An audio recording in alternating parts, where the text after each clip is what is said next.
You are now listening to theGrio's Black Podcast Network, Black Culture Amplified. What's going on, everybody, and welcome to Dear Culture, the podcast for, by, and about Black culture. I'm your host, Panama Jackson, and today we have a very, very special guest, the most special guest I can arguably say I've had on this show, as we are joined by my wife, Simona Noce Wright. How you doing, Simona? I'm good. I'm good. All professional and whatnot.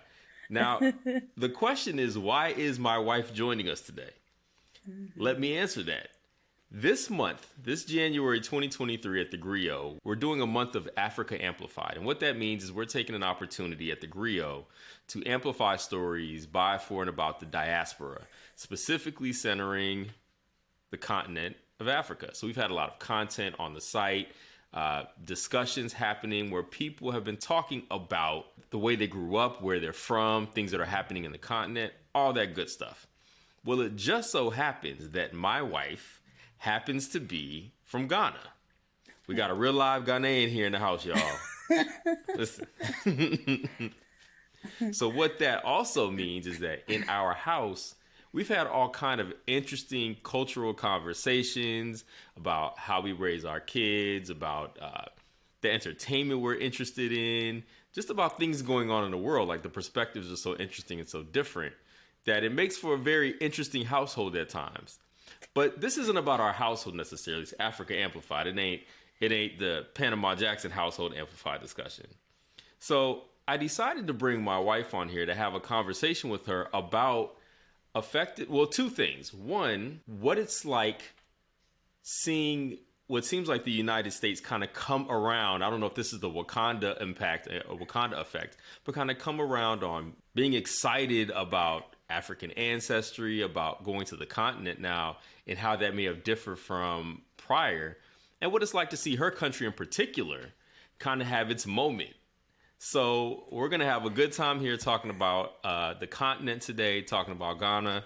And Simona, very excited to have you here. It's not very often that you can have your family on here, specifically your wife. We always talk about how we're going to get you on this podcast. So how you feeling? How you doing? I'm so excited. I'm like all proud looking at you doing your thing and everything. But I'm excited to be here. And, you know, I'm You forgot the Côte d'Ivoire part, so I'm Ivorian. Well, I was going to get there. See, I was going to throw that in there. But I'm like, hold on now. But yes, I'm excited to be here and to add my 2 cents, and hopefully, you know, we get some more eyes on Ghana.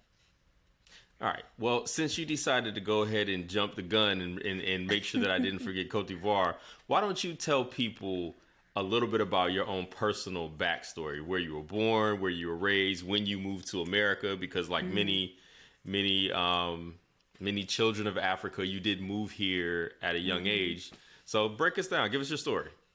Yeah, so my mom is Ghanaian and Ivorian, and my father, he passed away, was Italian. So my parents met in Ghana, and I obviously was made, and my mom went back to Abidjan, Côte d'Ivoire, because that's where her mom's people were. So, you know, when you have a baby, you go to your mom's place, and everyone can love up on you. So I was born in Abidjan, and when I was there for like a year or two, moved back to Ghana with my mom, and I grew up in Ghana till I was 11. I moved to the States 3 days before 9/11, so that was quite the welcome.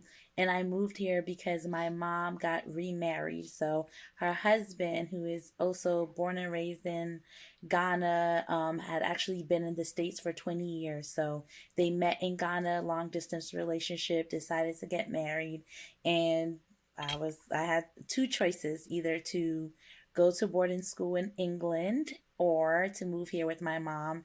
And obviously I chose my mom, and you're probably wondering, well, where was your dad? My dad was in Italy, was still in Ghana, but I think the idea was like, look, you could either go to boarding school there and come back to Ghana, or go to the States to visit your parents, or you just stay with your mom and then go back to Ghana every December. So I decided to move with my mom, and I moved here to New Jersey. And then I moved to DC because I went to Howard, and then I've been here ever since. Then I married you and had kids, so now we're here in DC. So let me ask you a question. The two options, go to boarding school or move to America, is that a common, well, is the move go to boarding school part, is that like a Right. common Yeah. experience for And that a is lot very of common people in your situation? experience. Yeah, so even without thinking of moving to the States or without that option, it's very common when you get to high school to move to London for boarding school, or there are obviously boarding schools in Ghana. So that was those were the options for us. You can just go to boarding school in London. So most of my friends ended up moving to London at that age, and it was now when you think about it, you would think that after high school, which here you would be 17, but you were moving to boarding school at 11 or 12, and coming home to Ghana only. And again, this is a situation for that was applicable to my friends and I. So obviously, there's so many people in Ghana, they have different experiences. But for us in my world, that was very common. So yeah, my best friend Adeline, we moved at the same time from Ghana. She chose the boarding school route in London, and I came to the States. So what was that experience like when you moved here to New Jersey? Uh, what do you remember about, I don't know, making that move and what it felt like being a stranger in a new place?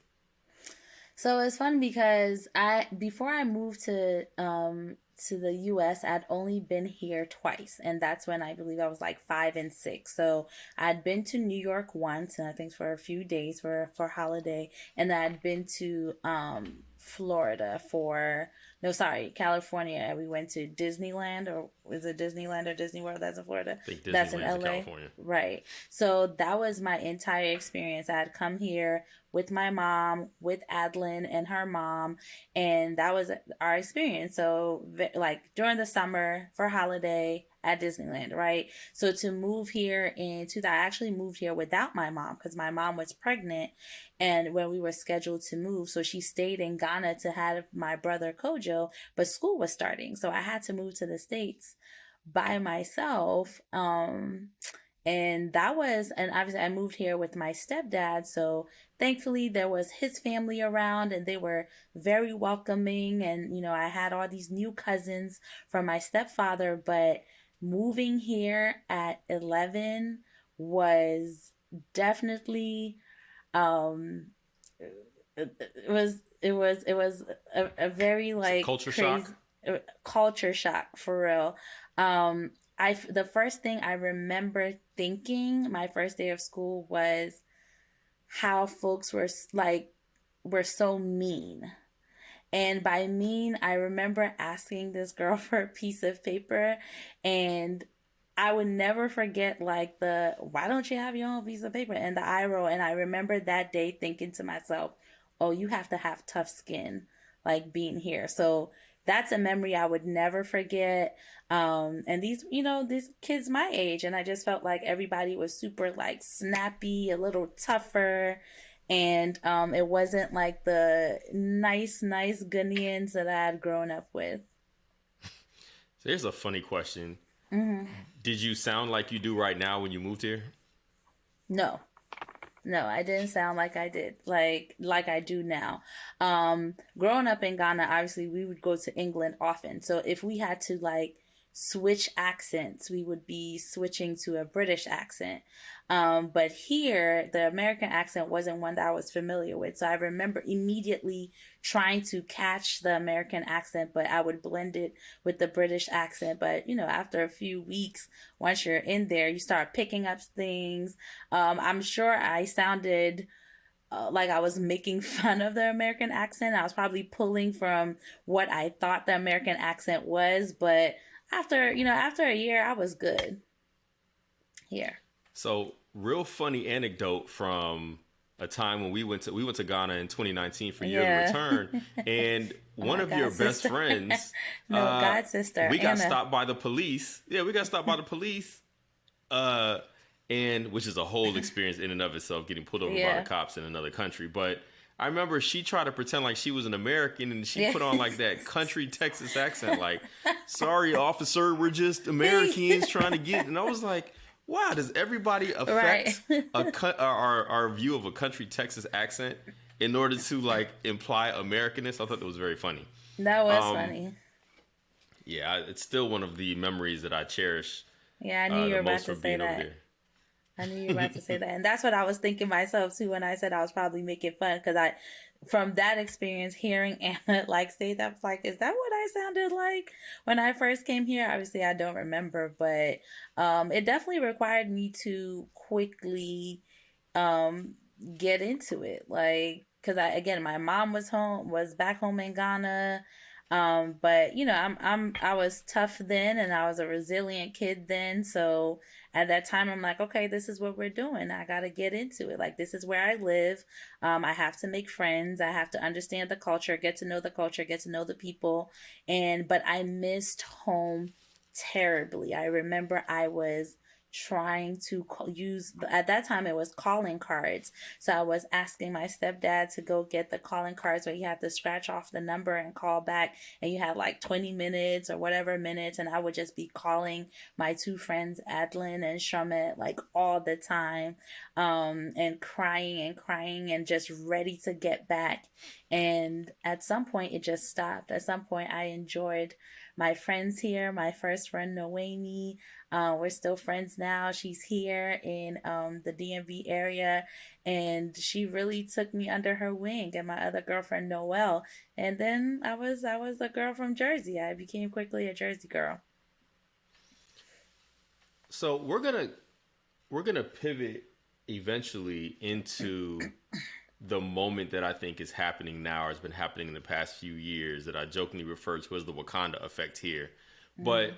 what do you remember about, like, you said that people were mean, but that could have just been your space there. But what do you, as you got older and you probably started thinking more about like America versus, Africa, but Ghana specifically from where you're from. But I imagine there were lots of Nigerians where you were. You go to Howard or you go to HBCUs. Mm-hmm. The African students tend to. There's a lot of Nigerians and all this stuff. Like, what do you remember about the African America relations coming up? Like, do you have fond memories, or was it ones of like tension? You know, it's crazy, and I think an influencer said this before, and people didn't believe her. I forgot which influencer. For me, like growing up in Ghana, when we thought of like African Americans, it was mostly, rappers or like singers or Destiny's Child, that sort of girl. I didn't really know or have like any tension when I came here. It's crazy. I actually never consider, like growing up, well maybe at least from when I left Ghana, we weren't, even though we're like an hour away from the Cape Coast Castle or Amina Castle, that's not something that we grew up learning about or being taught about. And I let me not say that's not everywhere. I know in my school, I went to Ghana International School, that's not something that we were super aware of, that hey, black people in America came from Ghana, or come from. That's not something that my parents were constantly talking about. So here, it was very like, oh, like Black Americans are super tough, or obviously now the word akata is a word that you can't or you shouldn't be using because people are more aware, people are more connected. To the diaspora, like especially when you go to HBCU and you're taking Afro American studies, they're going to teach you what Akata means, and at that point, I think there wasn't, before the year of return, there was still kind of a divide where parents would even make a joke like, you think you're an Akata, you think you're one of these friends. No, you're still an African girl. You're going to act like that. So I think there was still a divide, and there probably still is. There actually is. And we can get into that later. But that concept or that frame of thinking wasn't checked, especially even with my mom, right? Like, there are a lot of things now that we've been here for a few years, now that I'm married to you, a Black American, now that I went to Howard and have a bit more context and more understanding of what African Americans have gone through, those sorts of conversations or those sorts of like flippant comments that were made are now checked, whereas before, um, it was just kind of like we're Africans, Black Americans are here. They're super rough. They're super rude, and it's unfortunate that that was, the thought, especially coming from Ghana. That's something that I would say was a thing when I was growing up here when I first moved, and now it's not. Now it's more connected, and there are more conversations, and obviously it happened before the year of return, but I think the year of return really put Ghana on the map and put the idea of coming home, especially with celebrities coming home and making it a thing. Like people weren't associating their December holiday celebrations with Dirty December, which means like you're going to have a good time in Ghana and Nigeria, and now like that's a thing. So I think there's absolutely a difference. So, well, two. So, I have two questions. We're gonna, well, two questions before we go to break. Number one, you used the word akata a couple of times that I don't know that people know exactly what that means. Context clues probably make that clear. But the second question I want you to address too is you were speaking of the perspective of how you all were thinking, how you as a Ghanaian were thinking about like Americans here. Yeah. Did you feel welcomed as an African in America? Like, have you always felt welcome and comfortable here? And like, because this was in my perspective that, we Black America, there's always been a little bit of tension in the sense that I feel like the jokes, the othering, like we're not the same kind of thing, like that's always existed. And I grew up down south, when I'm in America, so it's not like there's it's pretty much you're black, white, or Right. that's pretty much all we have there. Where I feel like in the Northeast, where you were, the communities are, there's a lot more specific like ethnic Right. communities where the identity is more central to who you are. So Right. what was So, that like okay, of so two versus like African Americans? right. So two things. One, because I am biracial, and I'm racially ambiguous, I probably did not experience as much of that as other Africans coming into country may have, So moving here, like some folks thought I was Latina. So I think like I do want to point that out and not discredit like other folks' experiences, but also the jokes were made, but it wasn't necessarily targeted to me. It's like, oh yeah, she just came from Africa. Oh yeah, she just came from Ghana. Dang, are there lions over there? Like, where did you live? So those things did happen.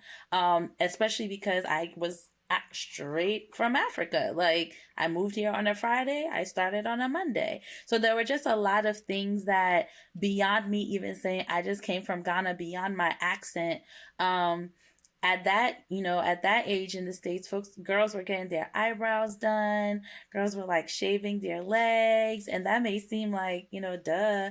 But in Ghana, that's like we weren't shaving our legs in sixth grade. We weren't getting our eyebrows done in sixth grade. So I was definitely teased a lot. I think that even my stepdad and when my mom moved here, they're just going to like the stores that they know to just get clothes that fit. They're not really in tune with the fashion style here. So I had high waters for a long time, and those were things that I was definitely made fun of. So I wasn't, it was evident. It was like, okay, this girl is from somewhere and she's telling us she's from Africa. So I was teased in that vein, but obviously if I was 100% African versus 50%, I'm sure there were other jokes that would have been made. To answer your Akata question, so the Akata word by definition is like a chicken running around with their head cut off, and that's essentially referring to African Americans as, someone with no head. And if you don't have a head, you don't know where to go, right? Your head is where, directs you. So a chicken running around with no home, no head. But I will say, and it's like what I'm about to say, folks will be like, well, who cares if that's still what it means? When we would refer to Black Americans as Akata, it wasn't, it we knew what the meaning of the word was, but at some point it just was a phrase to just describe African Americans. So when someone is like would ask me, my friends from Ghana, even when I started dating you, or if I was dating anybody, they'd be like, "Oh, is he Akata?"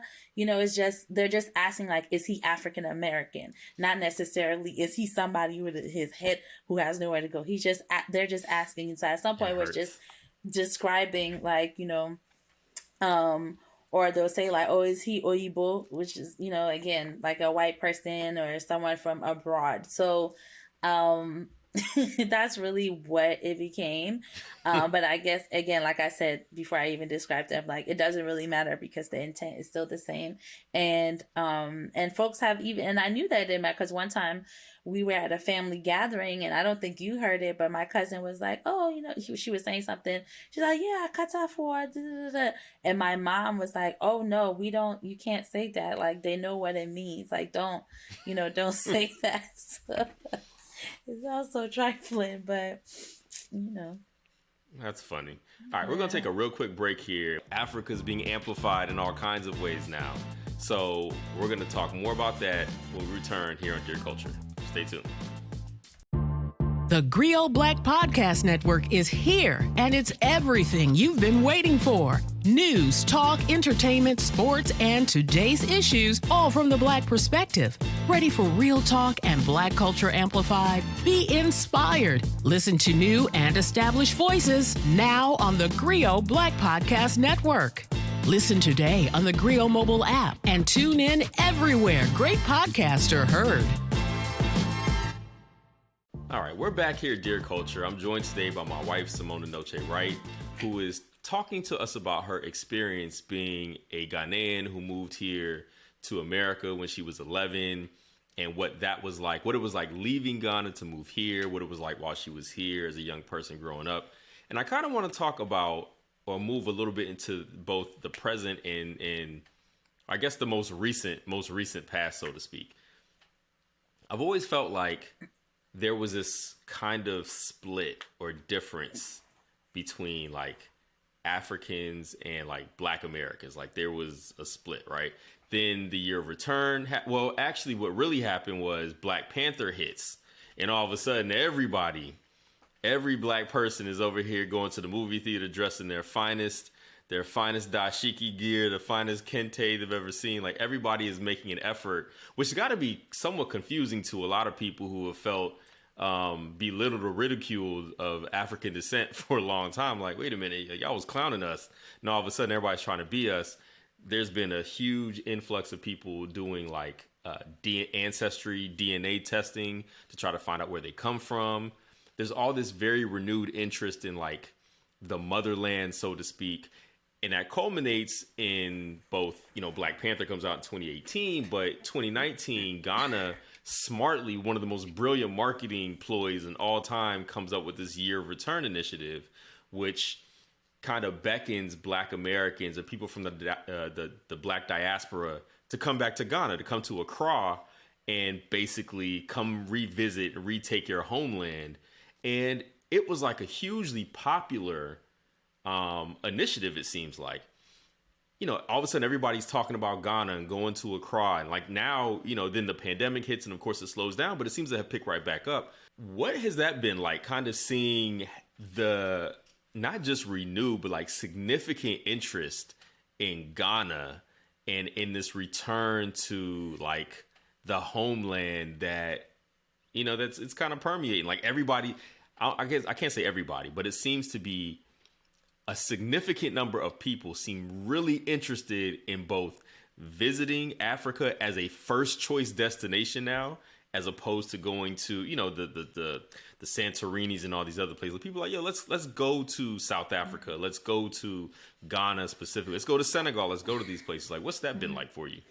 I mean, first, I just want to say, like, I think it's amazing. I think it's wonderful.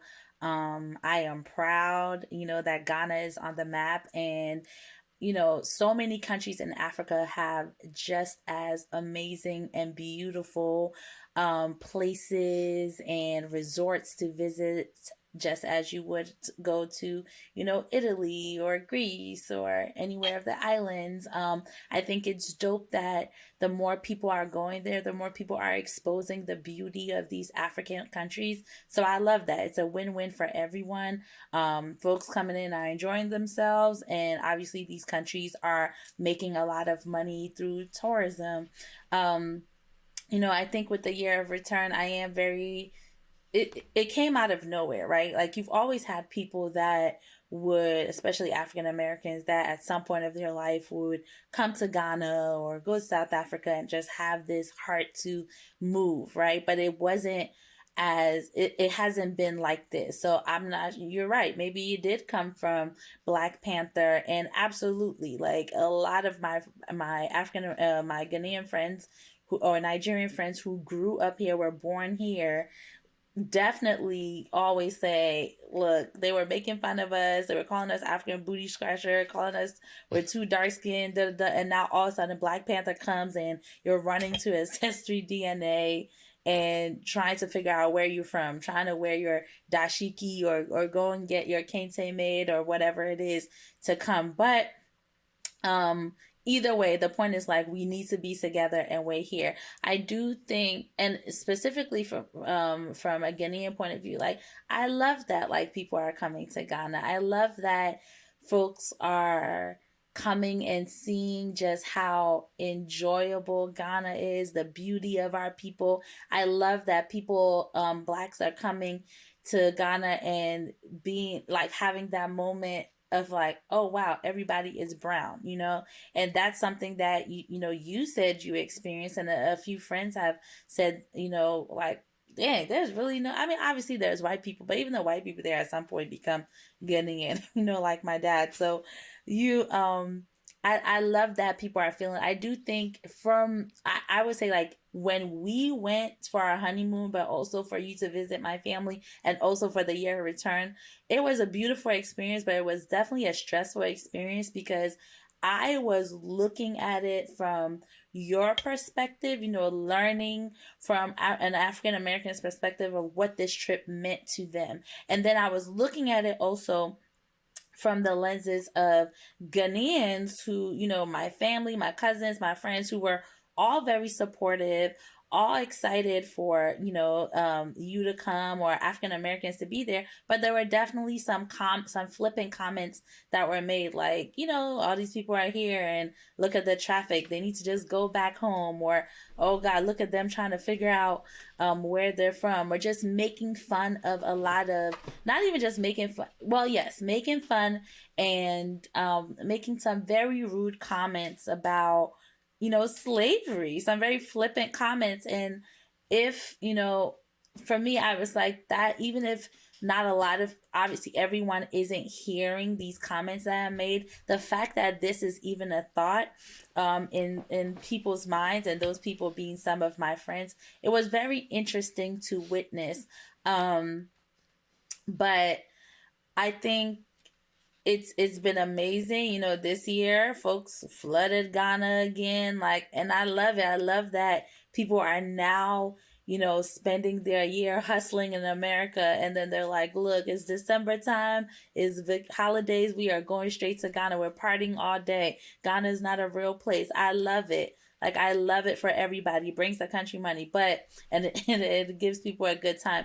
But I do think that underneath all that, it's not 100% big hug from both sides. We saw the Meek Mill thing that happened recently where he made a music video at Jubilee House, which is the president's home, like the White House here.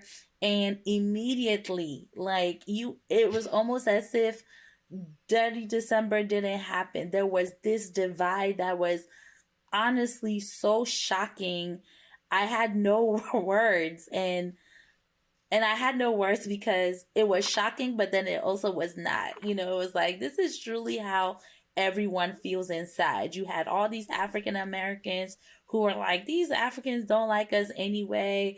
You know what? Who cares? Y'all always changing the rules, like just disrespectful things. And then you had Africans saying the most horrible things. Like, well, it's not my fault. Y'all were stacked on a ship or a boat. And I like, it was crazy to read. I'm like, these are real people. We went from posting all these videos and reels and on our personal pages and on these popular pages on the Shade Room.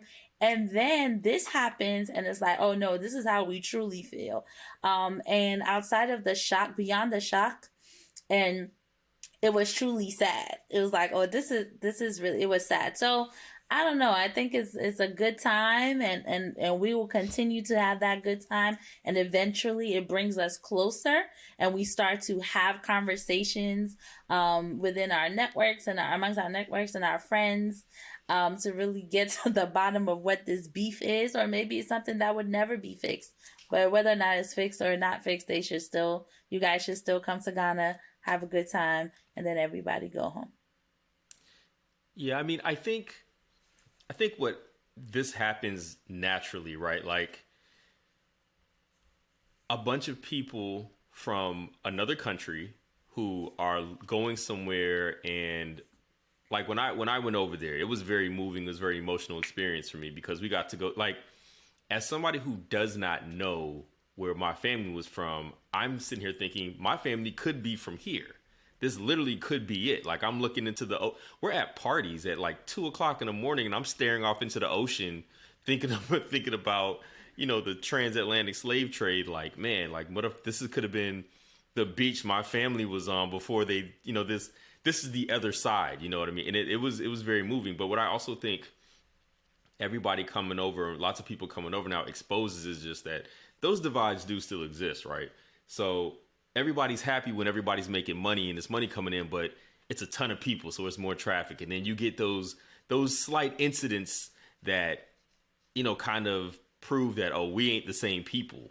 We're people, but we ain't people, and we're all here for the unity and the love, but everybody doesn't feel that way. And I think it's going to take time as more and more people, as this continues to be an annual thing, that I think more and more people move over there. Those things, they'll get worked out in some way. I don't know that it'll ever be fixed, like you said,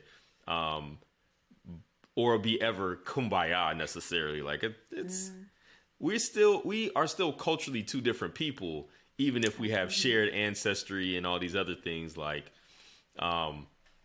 I do remember seeing your faces and the faces of some of your friends when those comments were made around me. It's almost like people forgot that I was there. So it was interesting because it's like, oh, wow, that hurt. I want to be like, American in the room, by the way, guys. I can hear you. But also, it was also interesting just to see, like, oh, okay, so this is how people do feel. Like, it's all cool that everybody's here.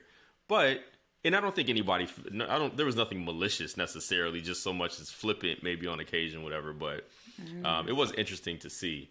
And, again, at the same time, I really was out here staring into the ocean like a lost puppy at times. Like, hold me, pass me that bottle of champagne so I can drink my pain away while I stare at the ocean. So, there's some of that going on. But, I guess you kind of alluded to it a little bit. Like, where do you think all of this can go? Because I think so for instance, I'm going to make an interesting roundabout. Afrobeats music is one of them. It's kind of had this huge, like, it's not a resurgence. I don't know what you would call it, but here in America, right? Like, I feel like you can listen to the radio when you hear Thames and Burna Boy, like, on regular radio stations in rotation now. Like, that's just a common thing. And I don't know that was the case even just some years ago, but, we recently went to go see Burna Boy here at the Capital One Arena, which is where the Wizards play. Sold out crowd, like the entire diaspora descended upon Capital One Arena to see Burna Boy. And that happens in New York. It happens everywhere, right? Like these artists are selling out arenas and stuff like that now. Or maybe I'm just now noticing that that's what's been happening. I don't know, but it's like, what does that feel like to realize, like, the cultural part of it, is genuinely, like, these I think social media helps too. Like the Jollof Wars, like Instagram page, like everybody sees that stuff, right? And everybody, it's like everybody is whether you can participate, the interest seems to be there in people paying attention to all of these like the divide isn't as stark. It doesn't seem like the cultural stuff is more interesting to people now. Like, have you noticed that? Like, what does that feel for you? Especially as somebody who is part of an organization. My wife is the founder, one of the co-founders of District Motherhood, which is the premier organization for millennial moms of color in the DMV, the Washington D.C. area. But like, you all had a Jollof Wars thing. Yeah. Now it was largely the African contingent who attended, but there were some American folks in there just like trying to check this out. See how this goes. Most of our ticket holders were lots of American. I mean, it's definitely like you go from Year of Return and everyone is like, yes, this connection, and then Burna Boy.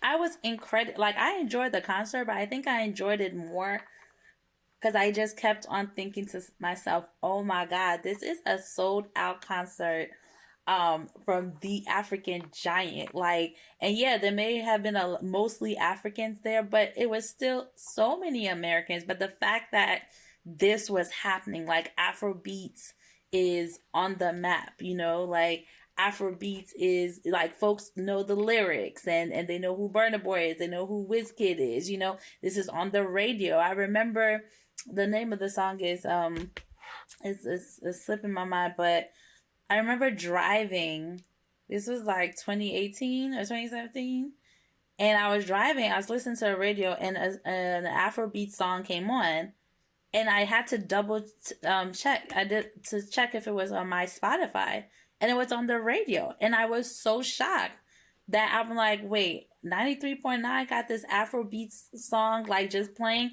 and then it became more consistent. And then they're like, Wizkid, Burna Boy. It went from, you know, a point where, you know, in the clubs or on the radio, they'll play American music, and then if anything, they could hit you with the reggaeton or they hit you with dance hall. You know, it was never Afrobeats. Now Afrobeats is a thing. It is part of the rotation on the playlist.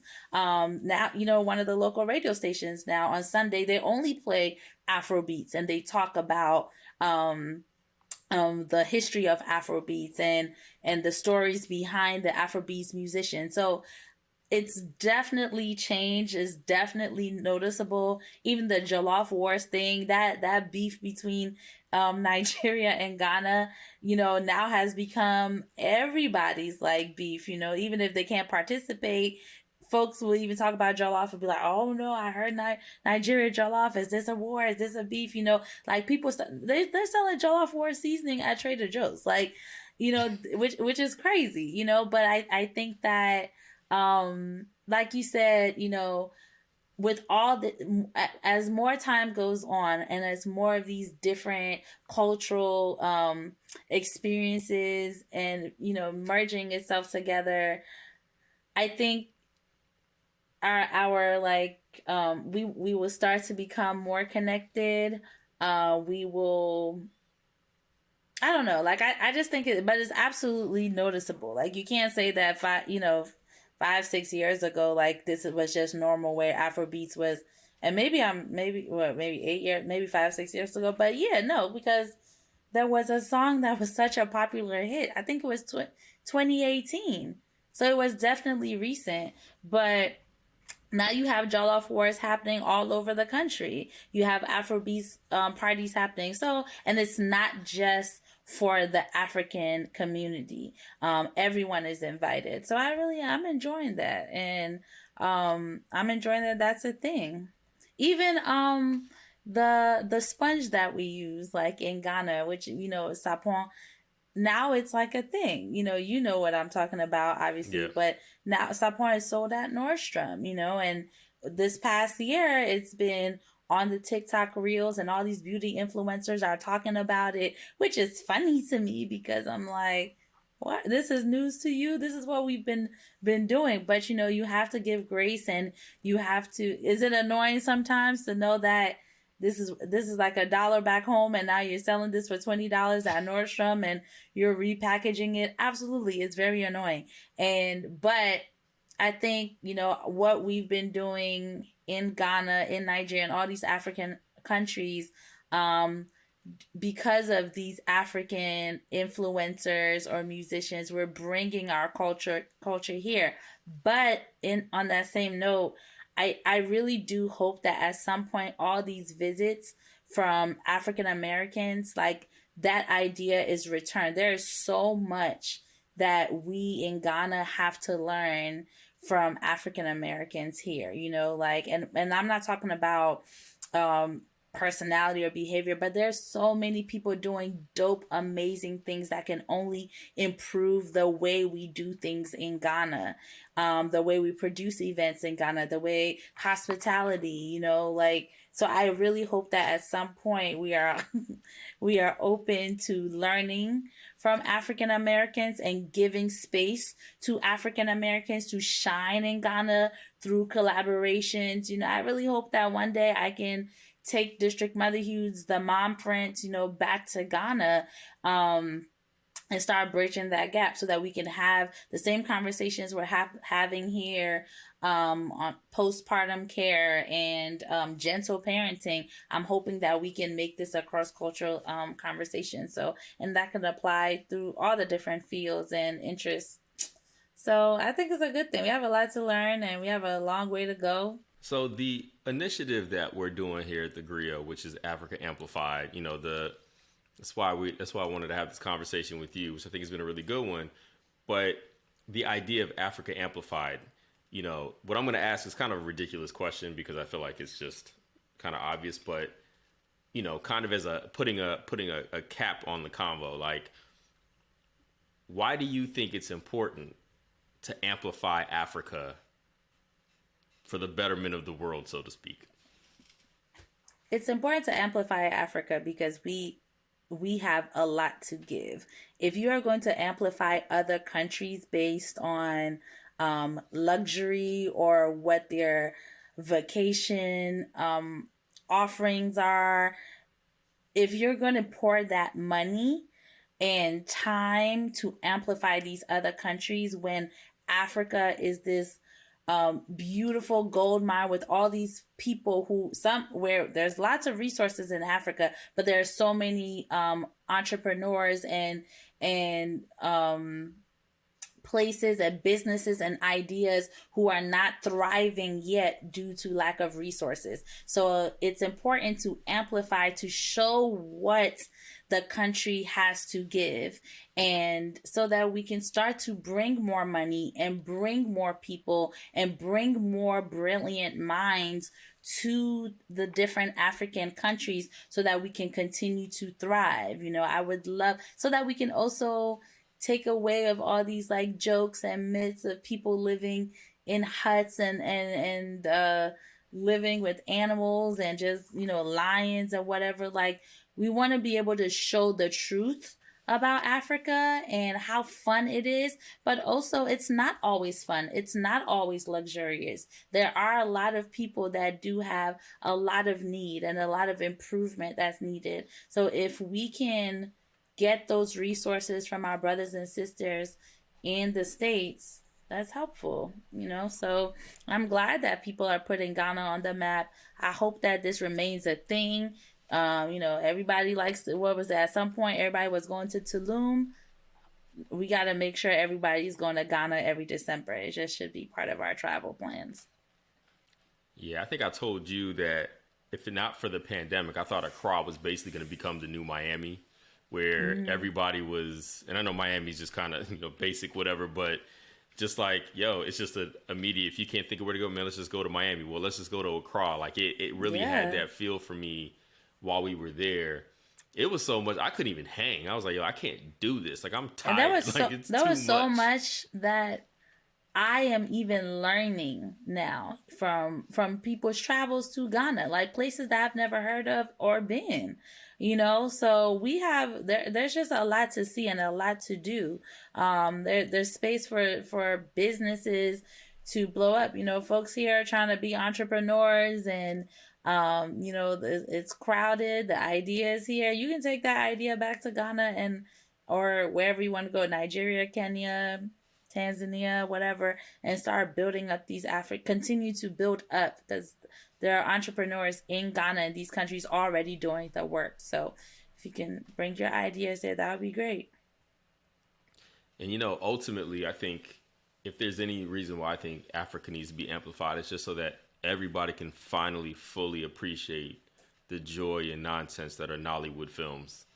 It's like, of course, we like to clown Tyler Perry, but I mean, there's an entire industry built on that model of pure nonsense. And I'm not talking about just the scenes and stuff people share of truly bad, nonsensical acting where somebody actually uses their hands as a gun and then people fall out and fall over things. I mean, just regular bad acting.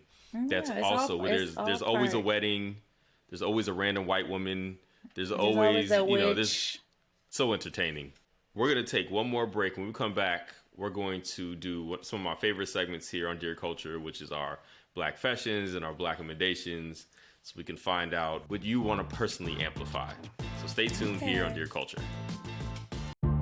The GRIO Black Podcast Network is here, and it's everything you've been waiting for. News, talk, entertainment, sports, and today's issues, all from the Black perspective. Ready for real talk and Black culture amplified? Be inspired. Listen to new and established voices now on the GRIO Black Podcast Network. Listen today on the GRIO mobile app and tune in everywhere great podcasts are heard. All right, welcome back here to Dear Culture. My guest today is my wife, Simona Noce Wright, who is here as part of our discussion about amplifying Africa here at the GRIO. We've been talking about her move from Ghana to America, what it's been like seeing the year of return, people returning back to Ghana, but in droves. And, if you pay any attention to what's going on, especially in Black culture, you know that Accra is like the home of festivals and all that stuff now. So we've been talking about that, just the joy and the amplification of what it's like to witness the way that people are embracing Africa now, which I think is wonderful. And this is my own personal embrace of people and their different cultures and ideologies. Here at Dear Culture, we ask everybody to bring a Black fashion to the table. A Black fashion being a confession about your Blackness that people might find surprising. And you have all manner of stuff. So I got to tell everybody, my wife, I got to preempt this. I don't know what she's going to say, y'all. I have no clue. My wife loves to pretend she just got here yesterday.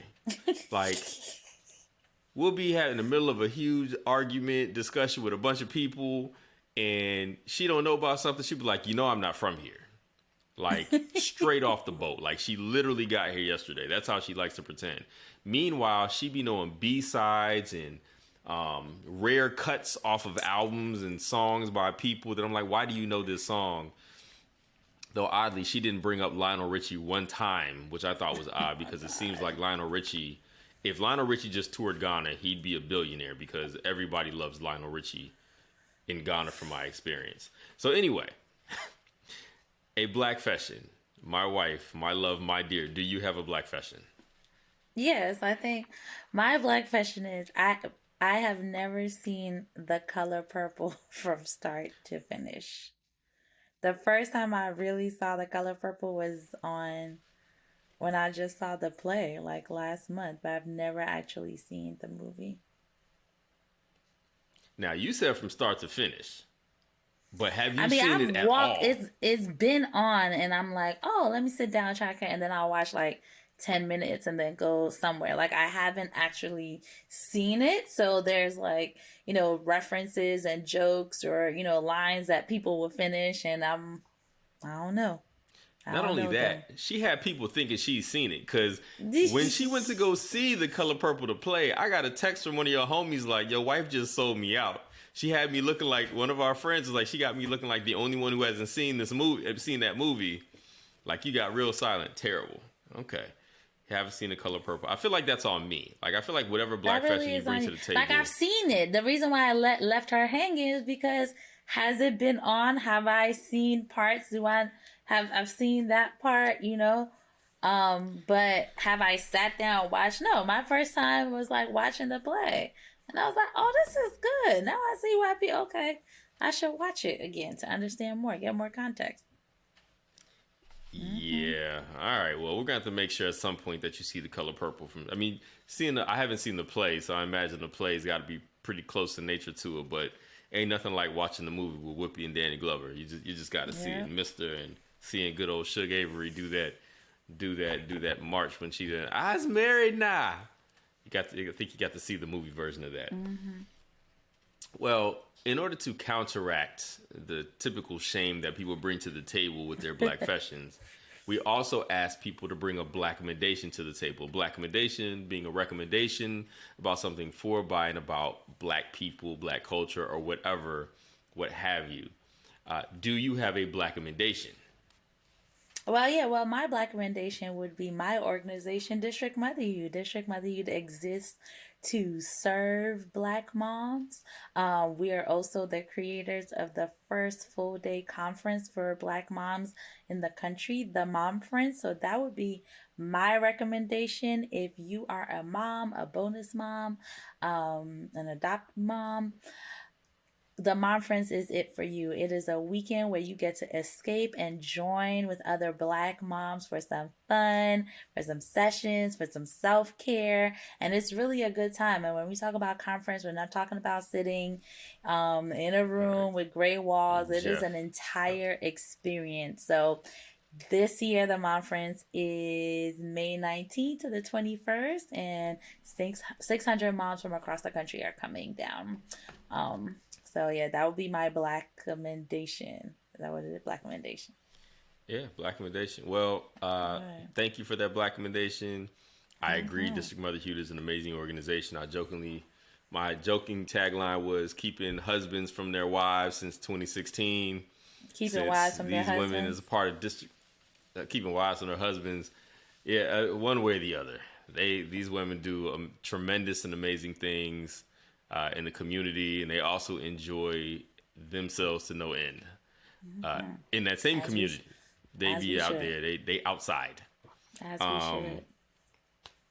we should. As you should. A mother's job is never done, as she likes to tell my children all the time. So, we'd like to thank you for joining us here on Dear Culture. Please tell everybody where they can find you. They can find out what you got going on. Anything they need to know about District Motherhood, the Momference, all that stuff. Please promote yourself as necessary. Well, thank you for having me. I had a really good time. You can find me on Instagram. Search Simona Noce and it will come up as the Simona Noce Wright. But you can also just find us on District Motherhood. So that's District Motherhood, like HUED, districtmotherhood.org. You find us on Instagram, subscribe to our newsletter, and you can just also find me in DC at somebody's rooftop having brunch with my friends. Well, thank you for joining me here at Dear Culture. I appreciate you. I love you. This was wonderful. It was an interesting conversation. We found a good reason to have you here talking to us about your life and your perspective on where you've come from, where you are, and just that culture and community as a whole. So I appreciate that. Thank you so much. And thank you to everybody who's checking us out here on Dear Culture, part of the theGrio Black Podcast Network.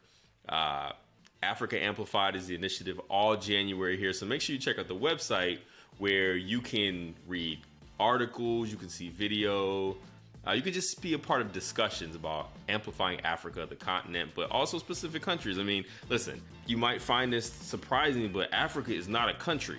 I know some of us are still learning that lesson on a daily basis, but as it turns out, it's not a country. So make sure when you amplify Africa, you know exactly what you're amplifying. So shouts out to everybody paying attention and listening. Thank you for joining. My name is Panama Jackson. Have a black one. If you like what you heard, be sure to download theGrio's app to hear more episodes of Dear Culture and more original content from the theGrio Black Podcast Network. Please email all questions, suggestions, and compliments to podcast@thegrio.com. Dear Culture is an original production brought to you by the theGrio Black Podcast Network. Our show is produced by Sasha Armstrong and Jeffrey Trudeau, and Regina Griffin is our managing editor of podcasts. I'm your host, Panama Jackson. Have a black one. Don't forget, you can listen to theGrio's Writing Black podcast hosted by me, Maisha Kai. This isn't your typical writing podcast. We interview any and everybody that has anything to do with writing, from comics to poets to authors to journalists to politicians and more. Remember, that's Writing Black every Sunday right here on theGrio's Black Podcast Network. Download theGrio's app to listen to Writing Black wherever you are.